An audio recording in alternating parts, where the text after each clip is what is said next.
Bridge દુર્ઘટના અને સરકારી લાલિયાવાડી સામે યુવા કોંગ્રેસનો અનોખો વિરોધ. અધિકારીઓની સદબુદ્ધિ માટે શાંતિ યજ્ઞ યોજાયો.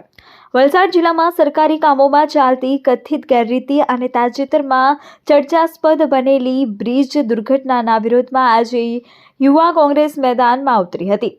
તંત્ર સામે સૂત્રોચ્ચાર કરવાને બદલે યુવા કોંગ્રેસે આજે વલસાડ કોંગ્રેસ કાર્યાલય ખાતે એક અનોખો વિરોધ પ્રદર્શન યોજાયું હતું, જેમાં સરકાર અને જવાબદાર અધિકારીઓને સદબુદ્ધિ મળે તે હેતુથી શાંતિ યજ્ઞનું આયોજન કરવામાં આવ્યું હતું. તાજેતરમાં વલસાડમાં ઔરંગા બ્રિજ અને અન્ય બાંધકામોમાં સામે આવેલી ક્ષતિઓને લઈ કોંગ્રેસ આક્રમક મૂડમાં જોવા મળી રહી છે. યુવા કોંગ્રેસના કાર્યકરોએ ખાસ કરીને વશિયર ગામમાં 3.75 કરોડના ખર્ચે બની રહેલા બ્રિજ અને ઔરંગા નદી પર 42 કરોડના જંગી ખર્ચે તૈયાર થયેલા બ્રિજમાં થયેલી દુર્ઘટનાને લઈ ભારે રોષ વ્યક્ત કર્યો હતો.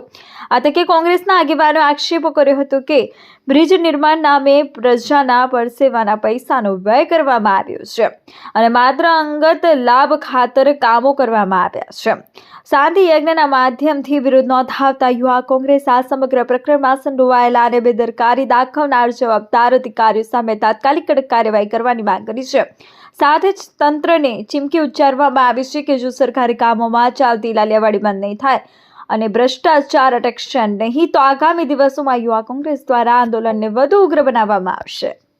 આજે જે નાનકવાડા અને વસિયરને જોડતો જે બ્રિજ વાકી નદી ઉપર બની રહ્યો છે અને જે પ્રોટેક્શન વોલ બની છે એ અર્થે જે પ્રજાના ટેક્સના પૈસા વેડફાયા છે એ હેતુથી આજે જે અધિકારીઓએ આ બ્રિજ પાસ કર્યો છે અને જે સ્થાનિક ભાજપના નેતાઓ આમાં ઇન્વોલ્વ છે તે એ લોકોને ભગવાન સદબુદ્ધિ આપે અને એ લોકોનું મન પરિવર્તન થાય એ હેતુથી આજે શાંતિ યજ્ઞનો કાર્યક્રમ વલસાડ જિલ્લા યુવા કોંગ્રેસ સમિતિ દ્વારા રાખવામાં આવ્યો છે.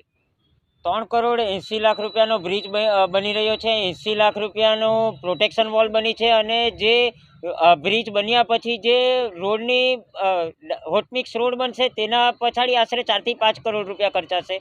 એટલે આશરે 9 થી 10 કરોડ રૂપિયાના પ્રજાના ટેક્સનો બગાડ ખાલી ને ખાલી પર્સનલ બેનિફિટ માટે જ થઈ રહ્યો છે. એટલા માટે આ શાંતિ યજ્ઞનો કાર્યક્રમ રાખ્યો છે.